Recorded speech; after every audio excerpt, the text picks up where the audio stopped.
Bonjour, nous allons voir aujourd'hui comment obtenir le tableau de valeur d'une fonction à l'aide de l'API 83.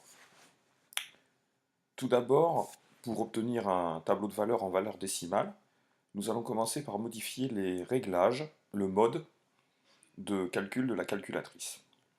Donc nous appuyons sur la touche mode et nous allons aller régler le paramètre résultat que nous allons passer de automatique, auto, à décimal. Je me dirige vers la zone consacrée, auto, je déplace, je le passe en décimale, et je valide. Je peux ensuite quitter ce mode, seconde quitter, voici. Nous allons maintenant définir la fonction pour laquelle nous allons calculer le tableau de valeur.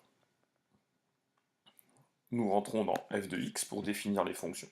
Une fonction est déjà définie en y1, nous allons l'effacer tout simplement avec la touche annule, et nous pouvons rentrer notre fonction.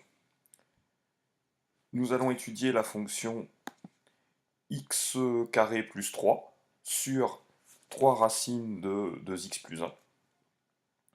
Donc nous entrons la variable avec cette touche x au carré plus 3. On ferme la parenthèse et on divise par 3 racines de 2x plus 1. On quitte la racine avant de fermer la parenthèse et on valide. La fonction est entrée, nous allons pouvoir étudier son tableau de valeur. Pour ça, tout d'abord, nous allons nous rendre dans le menu DevTable. Seconde DevTable.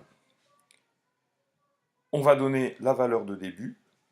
On commencera à la calculer pour 0, avec un delta qui est déjà donné de 1, avec un pas de 1.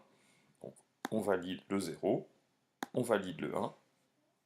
On peut quitter ce menu et se rendre dans le menu Table. Seconde, Table.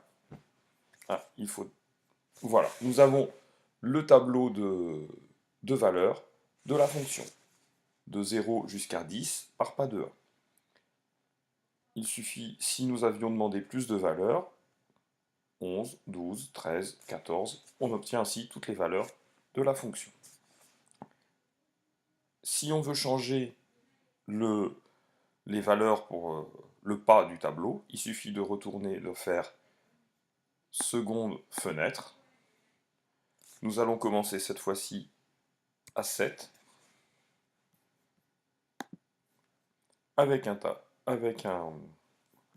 on valide, et on va prendre un pas de 0,5, on valide, et on retourne voir le résultat dans le menu table. Nous avons les valeurs à partir de 7 avec un pas de 7,5. Il serait même éventuellement possible de revenir en arrière pour voir ce qui se passe à 6,5, 6, et ainsi de suite. On peut copier les valeurs, les reporter dans notre tableau. On peut maintenant retourner au menu normal, seconde, quitter.